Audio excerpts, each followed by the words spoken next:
Hi everyone, good morning. This is অলি। আজকে আমাদের ত্রিবেন্দ্রমের first day. তো আজকে আমরা প্ল্যান করেছি কোভালাম বিচ আর ওই এরিয়ার কিছুগুলো সাইট সিইং করে আসবো। তো চলুন যাওয়া যাক। টাটা। তো বেরোনোর আগে আই থট কি তোমাদের আমাদের রুমের বাইরেটা একবার দেখানো দরকার। Just look at this. জানলা খুললেই এই সুন্দর একটা ল্যান্ডস্কেপ দেখা যাচ্ছে। সত্যি বলতে ভিউটা জাস্ট বিউটিফুল। এই শান্তিটা পাওয়ার জন্যই কিন্তু এত দূর ড্রাইভ করে আসা। আমরা ডিসাইড করেছি যে ফার্স্টে যাব ভ্যালি ট্যুরিস্ট ভিলেজ। ওটা আমাদের হোটেল থেকে খুব সামনেই ছিল। এখন আমরা এসেছি ভ্যালি ট্যুরিস্ট ভিলেজ। তো এটা একটা ছোটো পাড়া পার্ক টাইপের, আর ব্যাকওয়াটারও আছে। তো আমরা সকাল 9:30তেই পৌঁছে গেছিলাম, কিন্তু এখানেই হলো একটা স্মল টুইস্ট। আমরা এতটাই জলদি পৌঁছে গেছিলাম যেখানে ম্যাক্সিমাম অ্যাক্টিভিটি যেরকম বোট রাইড, টয় ট্রেন, এগুলো সব বন্ধ ছিল। মানে 10টার পরে ওগুলো সব ওপেন হয়। বাট অনেস্টলি ওইটা মেবি আমাদের জন্য একটা ব্লেসিংই ছিল। কোনো ভিড় নেই, কোনো সাউন্ড নেই, চারিদিকে শুধু একটা কাম নেচার। শান্তিতে দাঁড়ালে মনে হচ্ছে শুধু পাখির আওয়াজই শোনা যাচ্ছে। সকালের এই রোদ আর ঠান্ডা হাওয়া ছিল একদম ম্যাজিক। যাদের ভিড় ভালো লাগে না তাদের জন্য এই টাইমটা একদম পারফেক্ট। যেহেতু রাইডস বা বোটিং শুরু হতে দেরি ছিল, আমরা ডিসাইড করলাম একটু মর্নিং ওয়াকই করে নেওয়া যাক। ইউজুয়ালি ট্যুরিস্ট স্পটে এতটা শান্তি পাওয়া যায় না, কিন্তু আজকের এই এক্সপিরিয়েন্সটা ছিল একদম আলাদা। পুরো মাইন্ড একদম রিফ্রেশ হয়ে গেছিলো। কখনো কখনো প্ল্যান মতো সব কিছু না হওয়াটাতেও একটু আলাদাই ফান থাকে। তো এখানের এই শান্তশিষ্ট সকালটা আমাদের মেমোরিতে থাকবে। চলো দেখি আর কি কি করা যায়। ও হ্যাঁ, আরেকটা কথা, এই জায়গাটা প্রি ওয়েডিং ফটোশ্যুটের জন্য একদম পারফেক্ট। আমরা যখন গেছিলাম, যেহেতু আর্লি মর্নিং ভিড় ছিল না বলে, মানে অনেকেই এসেছিল জাস্ট প্রি ওয়েডিং ফটোশ্যুট করার জন্য। এখানে কিছু রিনোভেশনেরও কাজ হচ্ছে, তো অনেক কিছু জিনিস বন্ধও আছে এখানে। যদিও আমরা একটু সকালে এসেছিলাম সেজন্য খালিও ছিল। অনেক জিনিস এখনও চালুও হয়নি, মানে এখানে ভেতরের যে ক্যাফেগুলো আছে সেগুলো এখনও খোলেনি। টয় ট্রেন এখনও চালু হয়নি, বোটিং এখনও খোলেনি, আর কিছু জিনিস এখনও রিনোভেশন চলছে। তো আর এই সেই বিরাট শঙ্খ, যেটা অ্যাকচুয়ালি গুগল ফটোজে দেওয়া আছে, জলের ওপরে আছে এটা। জলটা খুব একটা ক্লিন নেই এখন। চলুন তাহলে এরপর যে ব্রেকফাস্ট করে নিই। তো ব্রেকফাস্টের জন্য আমরা গেছিলাম mother's veg plaza and I tried appam. Breakfast হয়ে গেছে আমাদের, এখন আমরা যাব নেক্সট ডেস্টিনেশন। চলুন তাহলে যাওয়া যাক।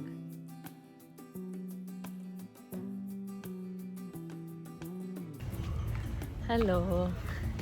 তো আমরা এখন এসেছি নেপিয়ার মিউজিয়াম। নেপিয়ার আর আর্ট মিউজিয়াম দুটো একই জায়গাতে, প্লাস এখানে জুও আছে। খুব সুন্দর জায়গাটা, চলো দেখা যাক। আর এই সেই নেপিয়ার মিউজিয়াম, এটাতে নাকি ন্যাচারাল এয়ার কন্ডিশনিং সিস্টেম আছে ইউনিক আর্কিটেকচারাল ডিজাইনের জন্য। এটা বেসিক্যালি মুঘল আর চাইনিজ আর্কিটেকচারাল ডিজাইনের উপর বেস করে বানানো। তো এর ভেতরে অনেক ব্রোঞ্জ আইডল, স্টোনের স্কাল্পচার, পুরোনো দিনের অর্নামেন্টস, আরেকটা 400 বছরের ঘড়িও ছিল।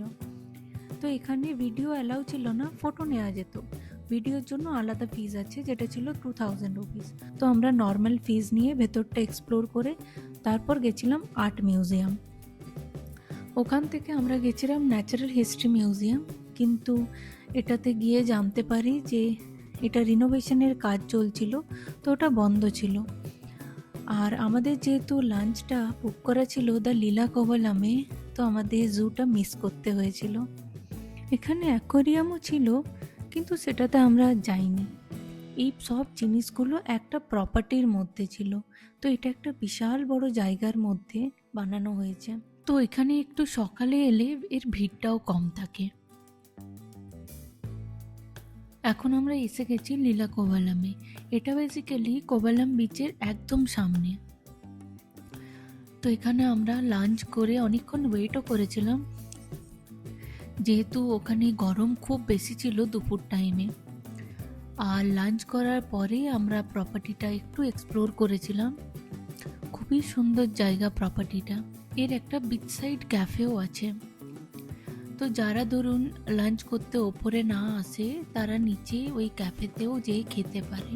আর এই সেই ভিউ প্রপার্টি থেকে, কি সুন্দর না জায়গাটা।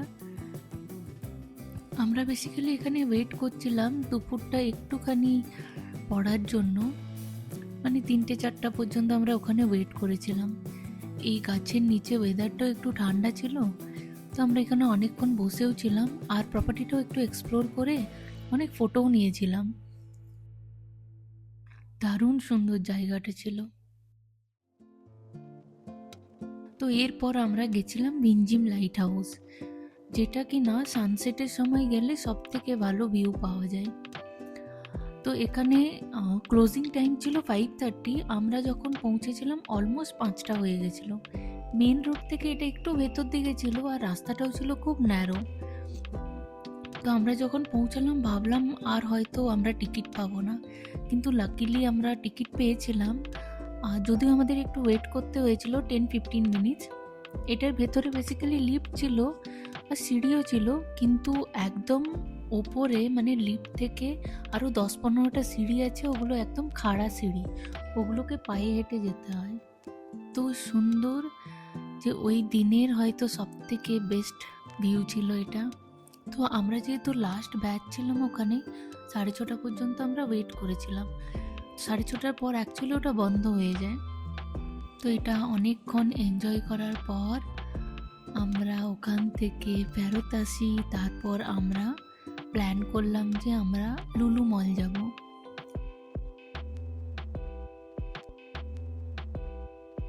আর এই সেই লুলু মল, এটা নাকি one of the largest mall. 22 lakh square ফিটের ওপর বানানো। তো আমরা ওখানে গিয়ে চা কফি খেয়ে একটুখানি ওয়েট করে তারপর ডিনারও করেছিলাম।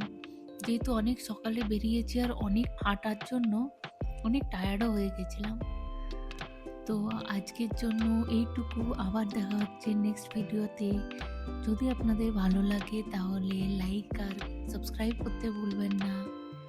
টাটা।